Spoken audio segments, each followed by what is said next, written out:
हाँ तो बच्चों आज हम पढ़ेंगे जो ये पोइम है जिसका नाम है an elementary school classroom in a slum. यानी कि ये जो पोइम है ये एक स्कूल के बारे में है। और इस पोइम में लिखा है एन एलिमेंट्री का मीनिंग होता है प्रारंभिक।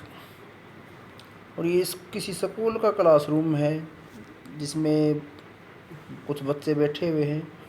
और ये स्कूल का जो क्लासरूम है, ऐसा ये जो स्कूल है वो कहाँ है, एक स्लम में है। स्लम का मीनिंग होता है गंदी बस्ती। तो यहाँ तक टाइटल आपको समझ में आ गया होगा। तो टाइटल अगर हिंदी में कहें तो इसका मीनिंग होता है कि जो एक गंदी बस्ती में एक प्रारंभिक कक्ष है, स्कूल का कक्ष है। और उसमें जो बच्चे बैठे हुए हैं उनके बारे में ये बताया गया है। तो बाय स्टीफन स्पेंडर, किसने लिखा इसको? स्टीफन स्पेंडर ने इसको लिखा है। और इसमें अब मैं पढ़ाने जा रहा हूँ, ध्यान देंगे आप। इस पोएम को समझने के लिए आपके लिए सही रहेगा कि आप किसी रफ नोटबुक को आप अपने पास रखें मीनिंग लिखने के लिए, क्योंकि इस पोएम में इतने जो है ना, जो भी मीनिंग आएंगे वो कुछ हद तक हो सकता है आपके लिए हार्ड हो। तो ये देखिए, फार फार, फार फार का मीनिंग होता है बहुत दूर। फार फार का मीनिंग क्या है? बहुत दूर। किससे बहुत दूर? From gusty waves, gusty waves से बहुत दूर। अब वेव्स का मीनिंग होता है लहरें, और गस्टी का मीनिंग होता है जो स्ट्रॉन्ग, तेज़, झोंकेदार या तेज़ लहरों से दूर। दीज चिल्ड्रन फेसेस, इन बच्चों के चेहरे हैं।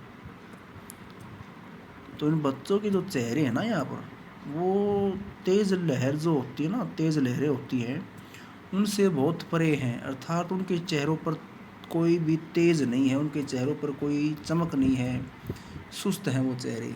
लहरों की तरह, तेज़ लहरों की तरह उनके चेहरे नहीं हैं। अब कहता है उनके बाल कैसे हैं?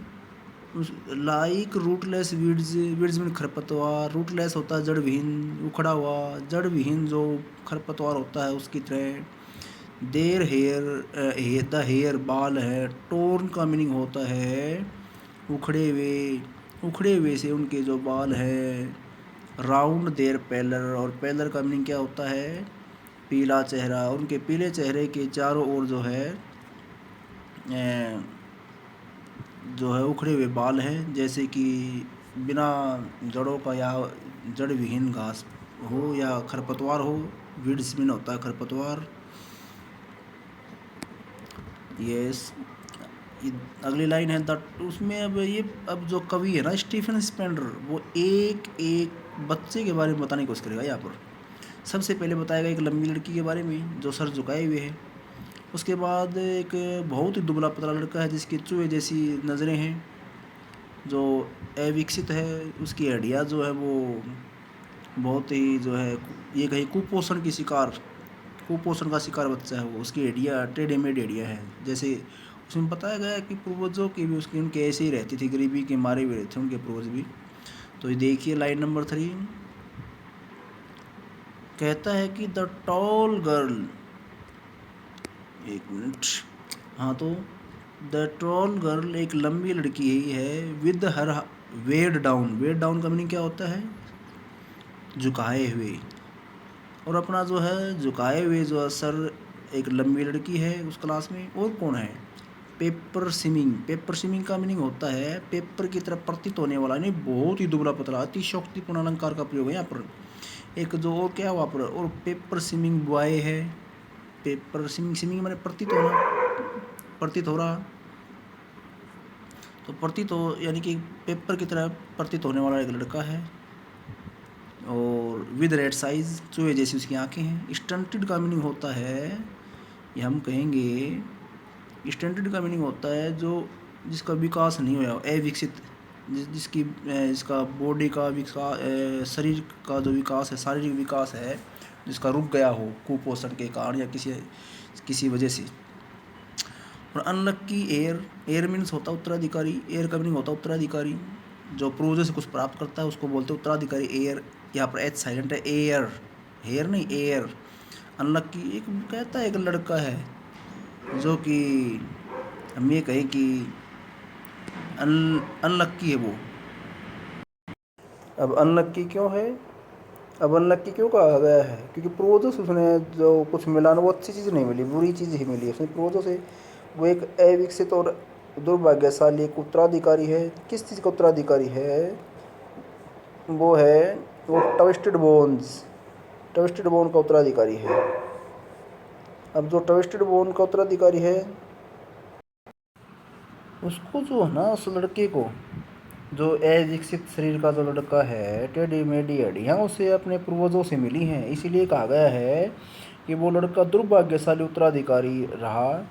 किस चीज़ का, ऑफ ट्विस्टेड बोन्स, किसका, ऑफ ट्विस्टेड बोन्स। दुर्भाग्यशाली है वो उत्तराधिकारी, क्योंकि इसको जिसको पूर्वजों से जो भी कुछ मिला, क्या मिला, सिर्फ गरीबी और टेढ़ी मेढ़ी हड्डियाँ, कि उसकी पूर्वजों की भी जो है टेढ़ी मेढ़ी हड्डियाँ रही हैं। रिसाइटिंग, रिसाइटिंग मैंने गा रहा, और ये गा रहा है या सुना रहा है, पढ़कर या पढ़कर बोल रहा है, क्या क्या बोल रहा है ये, ए फादर्स नाल्ड डिजीज़, अपने जो है पिताजी की जो है टेढ़ी मेढ़ी हड्डियों का रोग। अब जो है ना नाल्ड, इसमें जो नाल्ड शब्द आया है ये होता है, इसमें जी साइलेंट होता है, टेढ़े मेढ़ेपन का डिजीज़ रोग। ये जो टेढ़े मेढ़ेपन का जो रोग है पिताजी का, उस ये क्या है, ये यही उसका लेसन है जो कि हमें दिखाई दे रहा है उसकी ओर से। तो यही वो लेसन जो गा रहा है, सुना रहा है फ्रॉम हिज डेस्क, अपने डेस्क पर बैठकर, अपने डेस्क से। उसके बाद इसमें जो नेक्स्ट लाइन है, एट द, अब एक लड़का और है, at the back of the dim class. Dim का मैंने क्या होता है, कई बार बोलते हैं ना डिम लाइट है, यानी कि प्रकाश की बहुत कम मात्रा, या ये कहें कि हम प्रकाश विहीन स्थान। अब जो है एट बैक ऑफ के पिछले हिस्से में, कि किसके पिछले हिस्से पर, किसके पिछले हिस्से पर, डिम क्लास, उस अंधेरे वाली जो है, अंधेरे से युक्त जो कक्षा है या कम प्रकाश की जो कक्षा है, या कक्षा कक्ष कहें हम, उसके पिछले हिस्से में वन एक और लड़का है, एक और लड़का है। तो वो लड़का जो है, एक और लड़का है वन, वो क्या है, अननोटेड। अननोटेड का मीनिंग क्या होता है, जिसके बारे में हमने नोट ही नहीं किया, जिसके बारे में कोई ध्यान ही नहीं दिया गया, वो अननोटेड है। लेकिन स्वीट एंड यंग, यंग का मीनिंग छोटा, नॉट ओल्ड, लेकिन वो प्यारा है और स्वीट है। His eyes lives in a dream, लेकिन उसकी जो नज़रें हैं, उसकी जो आँखें हैं, वो एक सौपन में खोई हुई हैं। Lives in a room, lives in a dream, क्योंकि अब वो ड्रीम किस चीज़ का है, किस चीज़ के सौपन में उसकी आंखें खोई हुई हैं बच्चे की, कहाँ वो विचारशील है। जो उसका जो ड्रीम है वो है of squirrel game, squirrels game. Squirrels का मीनिंग होता है गिलहरी का, स्क्विरल गिलहरी होती है, स्क्विरल गिलहरी होती है, तो स्क्विरल्स गिलहरी का, क्योंकि उसका जो कौन से सौपन में खोया हुआ है, वो एक गिलहरी के सौपन में खोया हुआ है। अभी जो है कहाँ है ये गिलहरी का गेम, एक ट्री रूम में है भाई। अब ट्री रूम कौन सा हो गया, ट्री रूम का मीनिंग है पेड़ वाली जगह जहाँ पर वो गिलहरी रहती है। कई बार क्या होता है, हम स्कूल में आते जाते हुए रास्ते में किसी पेड़ के आसपास हम गिलहरी देखते हैं, और जब वो हमें देख कर वो भागती है या हम उसकी ओर चलते हैं तो वह घूम कर चढ़ जाती है, इसको घूम कर चढ़ती है। इस प्रकार एक गेम होता है ये बचने का, वो हमसे बचते हुए वो गेम, हम जो चारों ओर घूमते हैं तो ऊपर चढ़ जाती है, उस साइड जाते हैं तो उस साइड आ जाती है, उस साइड जाते हैं उस साइड आ जाती है। तो इसको क्या बोलते हैं कि ये गेम सा फील होता है बच्चे को।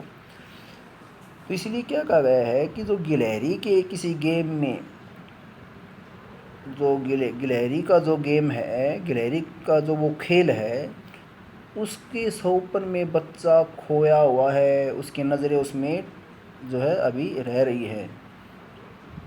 लेकिन रूम कैसा है वो, ट्री रूम कैसा है, अदर देन दिस देन से, अदर अन्य, जो कहता है कि लेकिन जो यह जो कमरा है, दिस, यह जो कमरा है, कौन सा कमरा, जिसमें बच्चा बैठा हुआ है, और गिलहरी का जो कमरा है वो अदर है, अन्य है, देन से, तो जो इससे अन्य कमरा है वो। और अब जो है ये जो है, इससे अगली लाइन पर हम ध्यान देंगे, ऑन सोर क्रीम्स। अब सोर क्रीम शब्द आया भाई, सोर क्रीम तो होता खट्टी क्रीम, जो कई बार क्रीम खट्टी हो जाती है, जिसमें स्मेल आती है ना, अजीब सी स्मेल आती है। ऐसे जो क्रीम होती है जो खट्टी हो जाती है उसमें स्मेल आती है, कई बार हम सूंघ कर देखते हैं, जो कई बार जो ना, तो उसमें एक अजीब तरह की स्मेल आती है। और यहाँ पर जो कवि कहना चाहता वो ये है कि जो दीवारें हैं वो दीवारें कैसी हैं, नमी की वजह से उनके अंदर सोर क्रीम की स्मेल आ रही है, यानी कि वो दीवारें जो पुरानी हैं और उनमें नमी है जिसकी वजह से उनके अंदर कैसी स्मेल आ रही है, सोर क्रीम जैसी स्मेल आई हुई है, आ रही है। इसलिए कहता है कि वो खट्टी क्रीम सी स्मेल छोड़ने वाली दीवारों पर, क्या है दीवारों पर है डोनेशंस। अब डोनेशन का मीनिंग क्या है यहाँ पर, अब देखिए गौर कीजिए, डोनेशन मीनिंग वैसे दान होता है, लेकिन यहाँ पर क्या है, एक अस भी दिया हुआ है इसके अंदर, डोनेशन में लास्ट में जो अस दिया हुआ है ना, ये दिखाता है प्लूरल। और यहाँ पर क्या होगा, दान की हुई चीज़ें। अब जो दान की हुई जो चीज़ें हैं उसमें क्या है कि कुछ दान की हुई चीज़ें, जैसे कि स्कूल में जो है ना कुछ आइटम है जो कि कुछ लोगों ने दान कर रखे हैं, तो वो डोनेशंस, कभी उनको डोनेशंस कहता है। और जो ऐसी कमज़ोर दीवारों पर वो टंगी हुई है जो दान में दी गई चीज़ें, उनमें कौन कौन सी चीज़ें हम कभी एक एक करके बताएगा। Number 1, Shakespeare's head.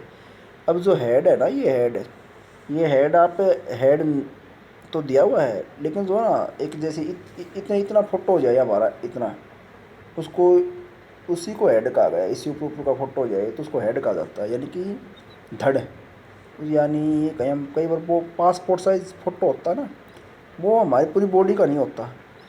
इसी प्रकार का जो फ़ोटो होता है उसको हम कह सकते हैं कि वो फेस, हमारा फेस होता है उसमें। और यहाँ पर हेड का मीनिंग आप फेस मान के चलें। शेक्सपियर का जो एक चेहरे का फ़ोटो है। और क्या है, और क्लाउडलेस, बादल रहित, डान का मीनिंग होता है मॉर्निंग, सुबह। और जो है बादल रहित सुबह का समय है। और क्या है, और है सिविलाइज्ड, सिविलाइज्ड का मीनिंग होता है सभ्य।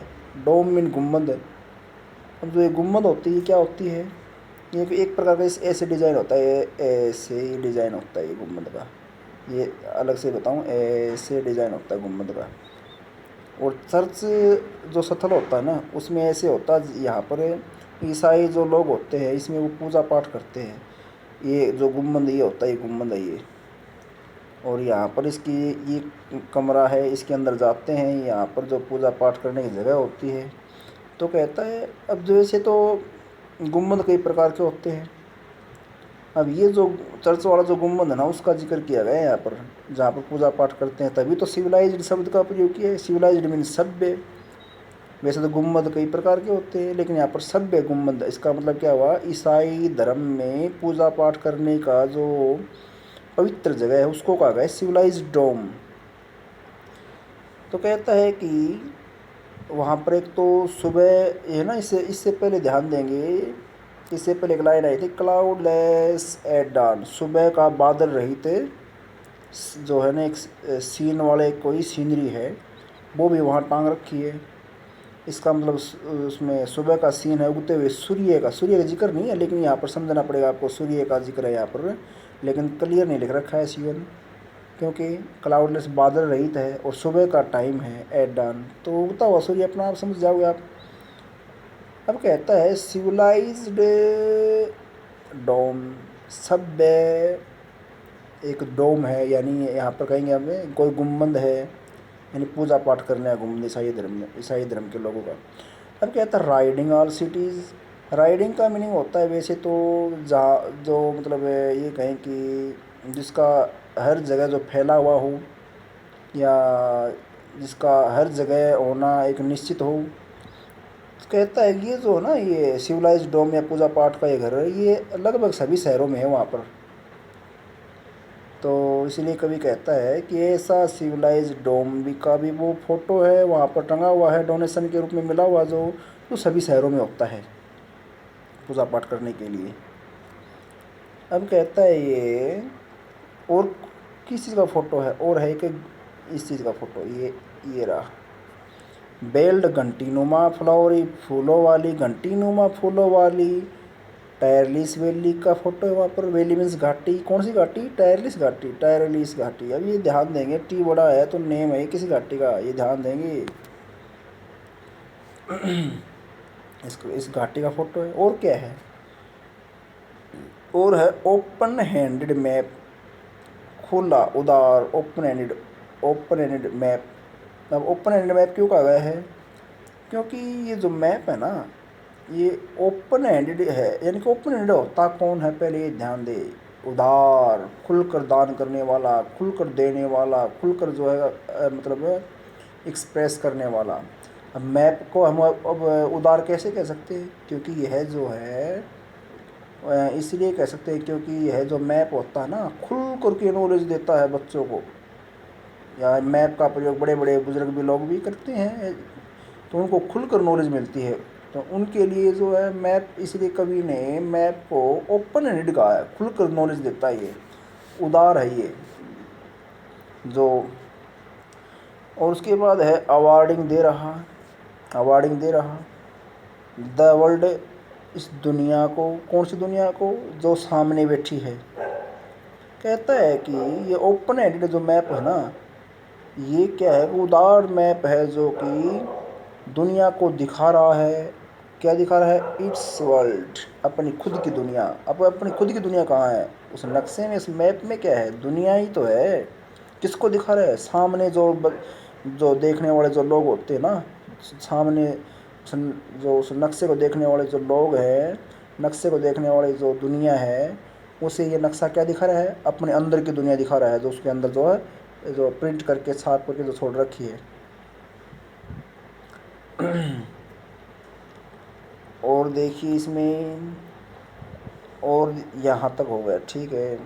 एंड येट, और फिर भी, फॉर दीज चिल्ड्रन, लेकिन इन बच्चों के लिए ना, एंड येट, येट मैंने फिर भी, और फिर भी इन बच्चों के लिए, तो दीज विंडोज़, ये खिड़कियाँ ही, नोट दिस मैप, न कि मैप बल्कि खिड़कियाँ ही, जो उनके रूम में जो खिड़कियाँ है ना, केवल इन्हीं में से दुनिया देख सकते हैं। वो भी खुद की आस पास की दुनिया, गली मोहल्ला देख सकते हैं। नक्शे में उन्हें कुछ नहीं देखना आता।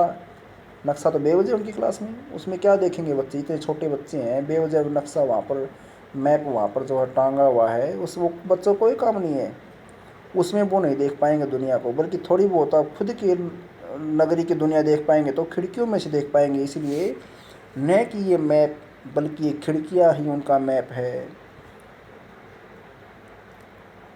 तो कहता है these Windows note this map there world, ये खिड़कियाँ ही, न कि वो मैप बल्कि खिड़कियाँ ही उनका संसार है।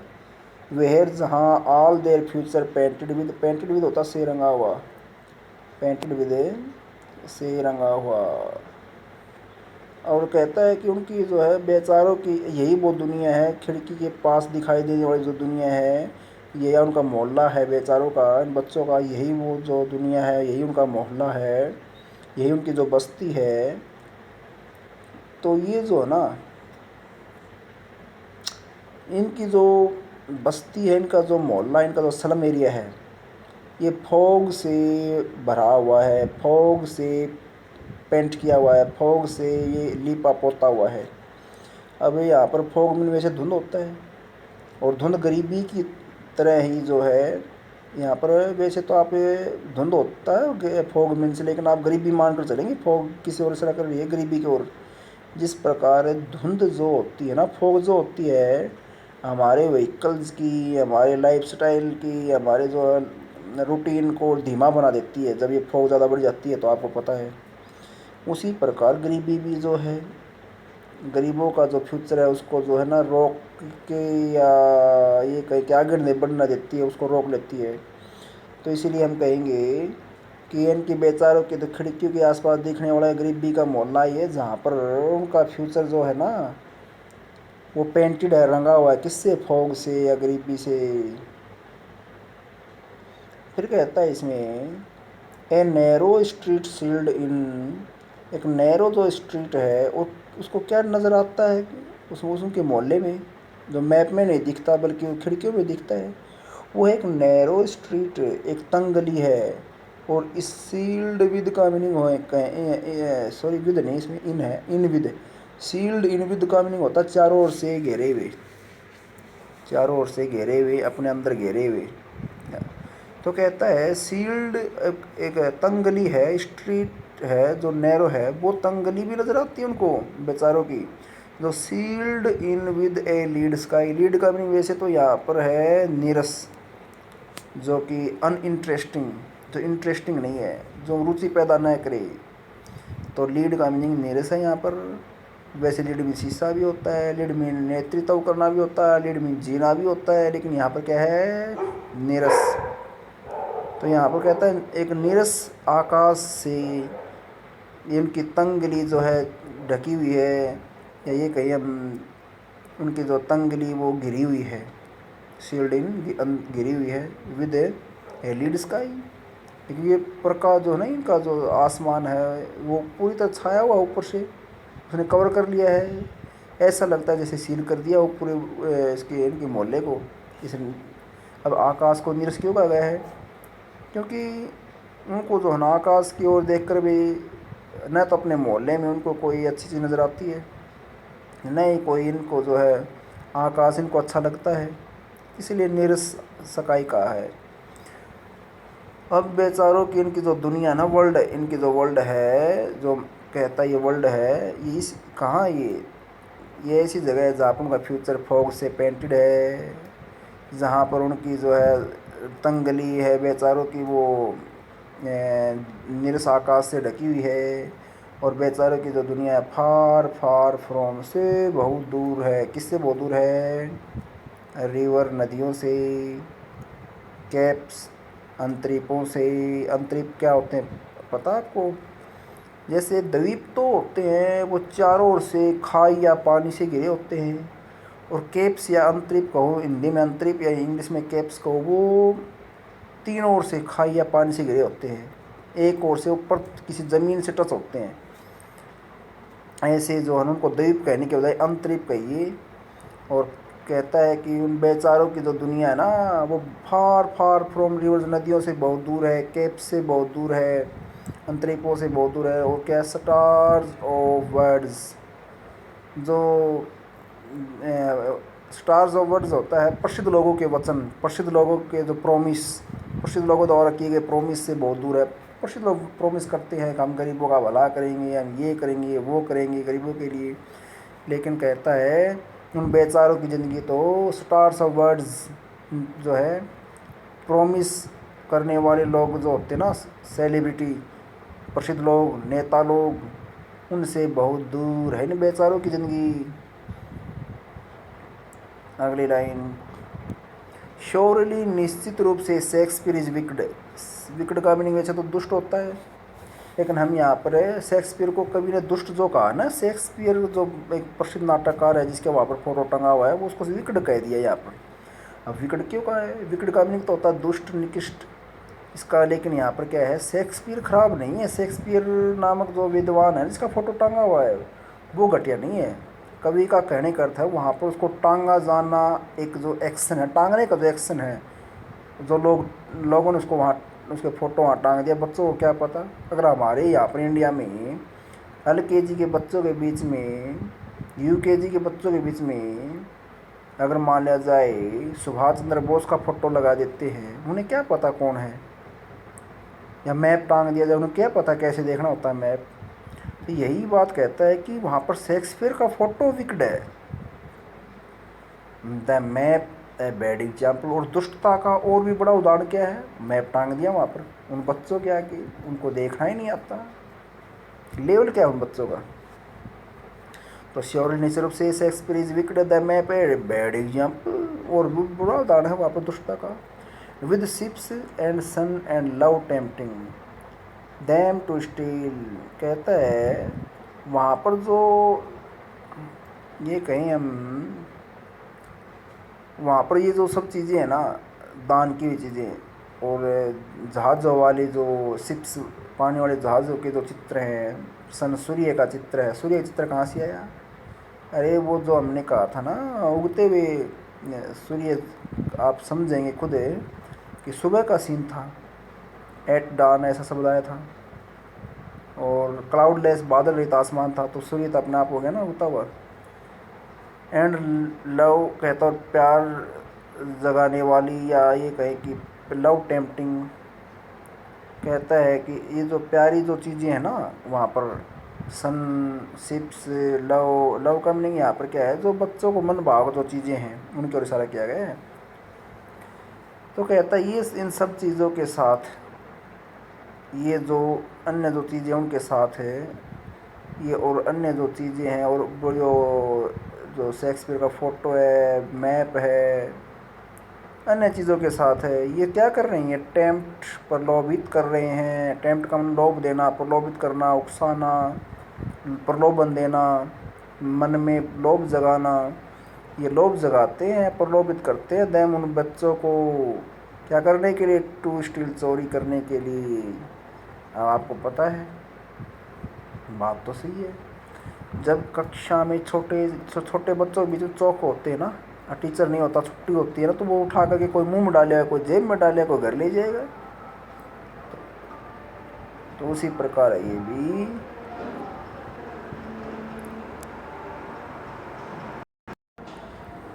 अब आगे इसमें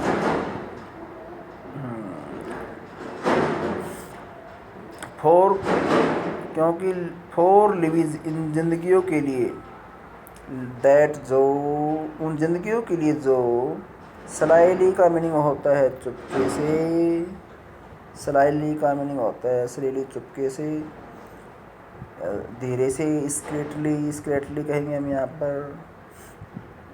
तो यहाँ पर जो चुपके से जो है ना, वो जो है, कहाँ गई लाइन, एक मिनट, है टर्न, पहुँच जाते हैं। टर्न का मीनिंग क्या है यहाँ पर, पहुँच जाते हैं। जो चुपके से पहुँच जाते हैं, कहाँ पहुँच जाते हैं, अपने क्रैम्प्ड होल्स में। क्रैम्प्ड का मीनिंग होता है तंग, या ये कहें जिसकी चौड़ाई कम हो। अपना जो देसी भाषा में जो शब्द का प्रयोग करते हैं, कम चौड़ाई के। और होल्स का मीनिंग होता है, जो होल्स होते हैं उन्हें कहा जाता है, वैसे तो होल छेद होते हैं, लेकिन यहाँ पर अतिशयोक्तिपूर्ण अलंकार का प्रयोग किया है नेगेटिव साइड में। उनके कम चौड़ाई के घरों को होल कह दिया गया है, जो कि सही नहीं होता। वैसे तो होल तो बिल्कुल ही कम चौड़ाई के होते हैं, लेकिन उनके घरों में जो है ना, उनके घरों की चौड़ाई, उनके मकानों की चौड़ाई ज़्यादा नहीं, इसलिए होल्स कहा गया है। तो कहा है, क्या कहा है, फोर लिविज इन जिंदगियों के लिए, तो दैट जो जिंदगी चुपके से, धीरे से पहुंच जाते हैं अपने तंग घरों में। और कैसे, from fog to endless, from से टू तक, फ्रॉम से टू तक, फॉग धुंध से, यानी कि गरीबी से, धुंध से, एंडलेस नाइट, वो एंडलेस नाइट में पहुंच जाते हैं। एंडलेस नाइट कौन सी होती है, मौत, डेथ। वो बेचारे गरीबी से जो है फिर मौत की ओर चले जाते हैं, यानी कि उनकी ज़िंदगी यूं ही चली जाती है, गरीबी में से सीधे फिर मौत के पास। एंडलेस नाइट, जिसमें अनंत रात, सो गए तो सो गए। ऑन द स्लेग हिप होता है मैला कुचला ढेर। उनका जो मैला कुचला ढेर पर, यानी कि उनकी बॉडी को कहा गया यहाँ पर, दीज चिल्ड्रन, आगे कोमा आगे लिख भी दिया, दीज चिल्ड्रन, ये जो बच्चे हैं बेचारे मैले कुचले, इन पर, तो कहते हैं ये जो है मैला कुचला ढेर है इस पर, ये बच्चे जो वियर, वियर का मीनिंग होता है पहने हुए हैं, पहने हैं, या इनके वियर का मीनिंग क्या होता है, अपनी बॉडी पर कोई चीज़ का होना, वियर कहलाता है। इनकी बॉडी पर क्या है, स्किन चमड़ी है, स्किन चमड़ी है, खाल है, कैसी, जिसमें से पिप्ड थ्रू झाँक कर देखा जाता है। पिप में झाँक कर देखना होता है, थ्रू में से। उनकी इतनी पतली जो है ना स्किन है कि उसमें बेचारों की गरीबी की वजह से, कुपोषण की वजह से, कि उसमें से झाँक कर देखा जा सकता है बाई बोन्स, हड्डियों द्वारा, कि हड्डियाँ भी उसमें झाँक कर हड्डियों द्वारा झाँक कर देखा जाता है। यानी कि उसकी उनकी जो है ना खाल को देख कर आप क्लियरली देख जाएंगे, आपको दिखाई दे जाएगा, आप देख लेंगे कि उनकी जो है ना हड्डियाँ यूँ क्यों उनकी स्किन से चिपकी हुई हैं, जैसे कि बाहर की ओर निकलने की कोशिश कर रही हूँ।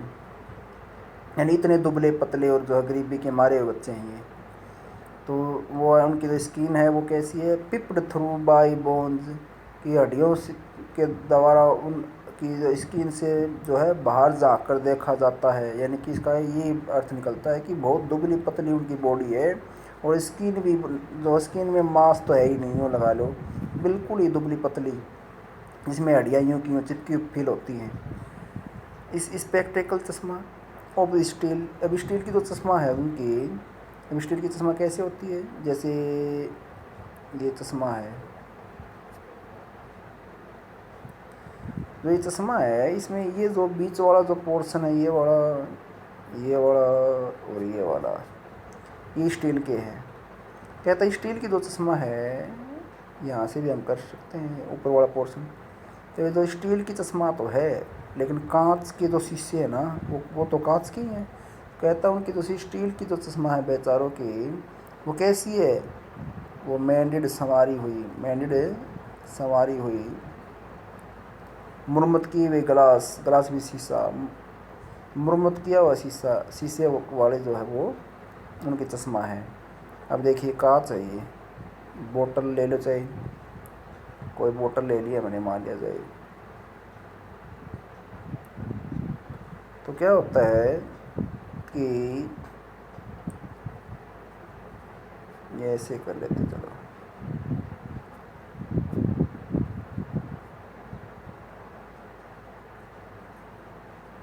तो इसी, अगर मान लो बोतल है, इसमें दरारें आ जाए तो एक कांच की जैसे इसी प्रकार से चश्मा का जो शीशा है ना उसमें कुछ दरारें हैं इस प्रकार, ठीक है ना, और वो जो है मुरम्मत किया हुआ सा प्रतीत होता है।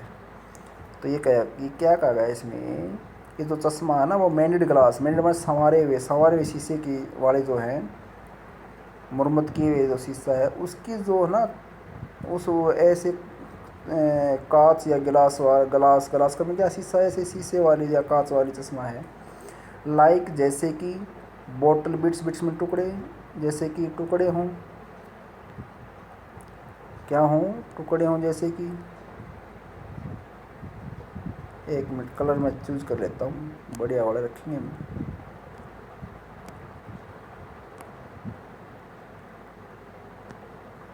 हाँ तो अब मैं बात करता हूँ इसमें कौन सी लाइन थी, ये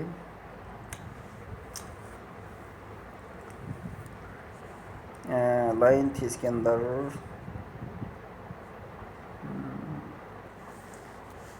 बोतल बिट्स क्या होते हैं, टुकड़े, बिट्स में टुकड़े, जैसे बोतल के टुकड़े होते हैं ना, इस प्रकार उनके जो है जो गिलास है, शीशा है उनका,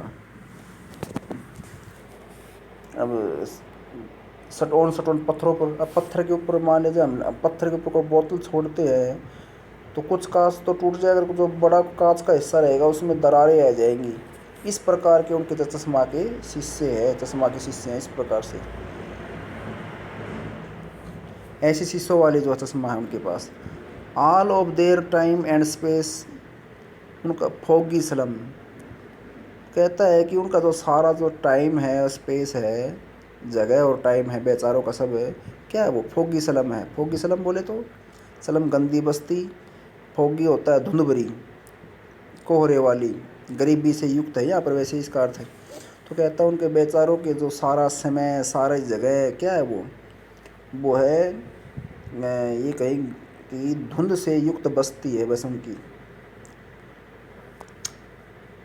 फिर कहता है कि सो इसलिए बलोट, बलोट का मैंने क्या होता है, धब्बा लगाना, या कोई चीज़ है उसके ऊपर धब्बा लगाते तो वो नीचे वाले दब जाएगी, अर्थात कई बार कहते हैं हटाना, मिटाना, दबाना, यहाँ पर मिटा दो, हटा दो।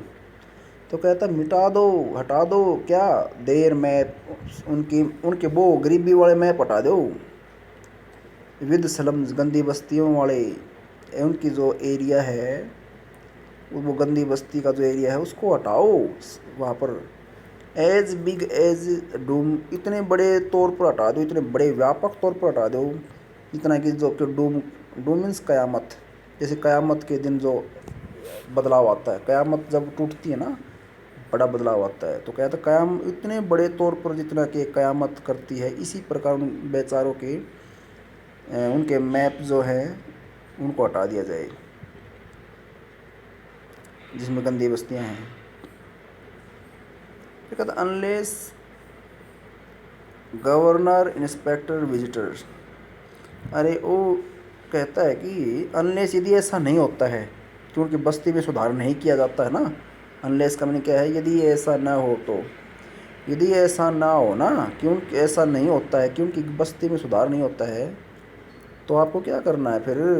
कहता हो रे ओ गवर्नर इंस्पेक्टर विजिटर, विजिटर आने वाले, इंस्पेक्टर निरीक्षक, वहाँ पर स्कूल में जो जांच करने वाले आता है गवर्नर है, इन सबको कहता है यदि आपको जो बस्ती में यदि आपको जो है उनका सुधार नहीं होता है ना, तो फिर क्या करो आप, तो आप इतना करो, this map becomes their windows. कहता है कि अरे ऐसा नहीं होता है ना, तो तुम ये ध्यान रखो, ये जो मैप है ये उनकी खिड़कियाँ बन गया है, ये मैप ही उनकी खिड़कियाँ है, दीज विंडोज़, ये यही खिड़कियाँ जो हैं, दैट जिन्होंने, दैट का मैं क्या, जिन्होंने शट अपॉन बंद कर दिया है, घेर लिया है, देर लिविज उनकी ज़िंदगियों को। तो ये तुम्हें ये ध्यान रखना, अरे गवर्नर इंस्पेक्टर विजिटर, तुम इतना ध्यान रखना कि यह वो मैप ही है, यही वो मैप है बस, इनकी जो लाइफ का जो मैप है, इनकी जो स्लम एरिया का जो मैप है, स्लम एरिया इनकी बस्ती, इनकी जो है वो अब उनकी, यही उनकी जो खिड़कियां है, उनकी खिड़की है जो मैप है, वो ये खिड़की है जिसके अंदर से देख पाते हैं। और इन्हीं खिड़कियों ने क्या कर रखा है वे, इन बच्चों को जो है चारों तरफ से बंद कर लिया है, सट अपॉन बंद कर लिया है क्या, इन दैट जिन्होंने, दैट जिन्होंने सट अपॉन बंद कर लिया है, क्या बंद कर लिया है चारों ओर से, देर लिविज उनकी ज़िंदगी को बंद कर लिया है। अब ज़िंदगी को बंद कर लिया है लाइक जैसे कैटाकॉम्स, कैटाकॉम्स क्या होता है, कैटाकॉम्स होता है जैसे किसी गड्ढे में जो है ना, ईसाई धर्म में कोई गड्ढा खोद लिया जाता है, उसके अंदर डेड बॉडी दफनाई जाती है ना, तो ऐसे तय खाने होते हैं, ऐसे तय खाने होते हैं। इन तय खानों में एक डेड बॉडी आ गई, नीचे वाले उससे ऊपर वाली आ गई, फिर उससे ऊपर वाले आ गई, इस प्रकार साइड में फिट करते जाते हैं हम डेड बॉडी को। तो इसीलिए ईसाई धर्म में ऐसा होता है कि अलमारी की तरह जो है ना, दीवार में जो अलमारी होती हैं 3-4, इस प्रकार जो है कैटाकॉम्स बनाए जाते हैं, तय खाने बोलते हैं इनको हम उनकी भाषा में। डेड बॉडी रखने के लिए दफनाने से पहले वो जगह बनाई जाती हैं। तो कहता है कि उन जो है कब्र के तय खानों की तरह, कब्र की तय खानों की तरह इन खिड़कियों ने ही इन बच्चों की ज़िंदगियों को चारों ओर से घेर लिया है, कैद कर लिया है। इसलिए कहता है कि ब्रेक ओ ब्रेक ओपन टिल, अरे तोड़ कर खोलो, तोड़ कर, ब्रेक ओपन तोड़ कर खोलना होता है अरे तोड़ दो, तोड़ कर खोलो, यानी कि ये बंधन, ये स्लम एरिया की बाउंड्री, यानी कि तोड़ दो, बाउंड्री तोड़ना मतलब क्या है, यहाँ से निकल जाओ। ओ तो कहता ब्रेक ओ ब्रेक ओपन टिल, जब तक दे ब्रेक द टाउन, जब तक कि कस्बे को न तोड़ दे, अर्थात कस्बे से बाहर न निकल जाए। कहता है कि कस्बे के स्लम एरिया से जब तक वो बाहर ना निकल जाए, तोड़ दो यहाँ की बाउंड्री को, बच्चों को यहाँ से निकालने के लिए कहता कभी। तो कहता है एंड सो देख उनको जो है दिखाइए, द चिल्ड्रन बच्चों को दिखाइए या ले जाइए क्या, ग्रीन फील्ड्स हरे भरे खेतों में, मेक मोतम करवाना या तैयार करना। और कहता है मेक देयर वर्ल्ड, और उनकी दुनिया को, उन बच्चों की दुनिया को कहता है हरे भरी हरियाली की, हरे भरे खेतों की ओर ले जाइए और उनकी दुनिया को क्या करवाइए, रन, रन में होता है दौड़ना, उनकी दुनिया को दौड़ने दीजिए। एजोर, एजोर का मीनिंग क्या होता है, वैसे तो एजोर का मीनिंग होता है हल्का नीला, और यहाँ पर हल्का नीला हम किसको कहेंगे, आकाश की ओर इशारा किया। कहता हल्के नीले आकाश के नीचे इन बच्चों को की दुनिया को दौड़ने दीजिए। और कहाँ, ऑन गोल्ड सैंड्स, और इस बालू मिट्टी पर दौड़ने दीजिए, सैंड्स में होता है बालू मिट्टी। और कहाँ, एंड और लेट देयर टंग्स, टंग्स में होता है यहाँ पर जीव कहें हम, भाषा भी कह सकते हैं। और उन्हें यानी कि लेट देयर टंग्स रन, उनकी जीव को भी दौड़ने दीजिए, अर्थात उनको बोलने दीजिए। कहाँ, नेकड का मीनिंग होता है ओपन, नेकड ओपन, और उनकी जो है जीव को खुलकर ओपनली दौड़ने दीजिए, इनटू बुक्स किताबों में, उनकी पुस्तकों किताबों में खुलकर दौड़ने दीजिए, अर्थात उनको बोल बोल कर पढ़ने दीजिए खुले में, इस गंदी बस्ती से बाहर। The white and green leaves open, जहाँ पर वाइट और ग्रीन लीव्स ओपन, लीव्स में पत्ते, जहाँ पर सफ़ेद और हरे पत्ते जो ओपन में होते हैं, खुले में होते हैं, अर्थात हरे भरे पेड़ पौधों के बीच उनको किताबों में खुलकर पढ़ने दीजिए, इसका अर्थ ये है। अब फिर कहता है कि हिस्ट्री जो है ना, इतिहास, देयर्स उन्हीं का, इतिहास उन्हीं का हुआ है, हिस्ट्री देयर्स, इतिहास उन्हीं का होता है। ह्यूज लैंग्वेज, जिनकी भाषा संसूर्य होती है, अर्थात जो इतिहास वही उन्हीं लोगों ने लिखा है, वही लोग इतिहास लिखते हैं, वही लोग इतिहास बनाते हैं, उन्हीं का इतिहास बनता है। जो लोग दिन में मेहनत करते हैं, दिन में खुल कर रहते हैं, दिन में ओपनली अपना काम करते हैं, वो दब कर कहीं किसी कोने में न रहें। तो यही बात कहता है कि हिस्ट्री देयर्स, इतिहास उन्हीं का होता है। ह्यूज लैंग्वेज इज़ द सन, जिनको जो है जिनकी भाषा सूर्य होती है, अर्थात जो सूर्य या दिन की में खुलकर जो अपना काम करते हैं, खुलकर जो रहते हैं सूर्य के प्रकाश में। हाँ, तो ये जो मैंने पोइम आपको करवा दी है, इसमें यदि आपको कुछ नहीं समझ में आता है तो इस पोइम को आप दोबारा देख लेना, दोबारा सुन लेना। मैंने अपनी तरफ से पूरी कोशिश की है समझाने की। हाँ, कुछ लेवल हार्ड है। हार्ड कैसे है, इसमें मीनिंग हार्ड है और कुछ हार्ड नहीं है। और मीनिंग भी आप नोट करते जाओगे ना साथ साथ, हर एक स्टेंजा को देखते जाओगे तो ज़्यादा हार्ड भी नहीं लगेगी, फिर आपको ईजी हो जाएगी। तो मैंने अपनी तरफ से आपको समझाने की पूरी बढ़िया कोशिश की है। पोइम बिल्कुल हार्ड है, लेकिन मीनिंग लिखते हुए चलोगे तो बहुत ईजी भी है। तो चलो, अच्छी बात है, समझ में आए होगी पोइम। आपको नहीं आती है फिर देख लेना। Okay okay.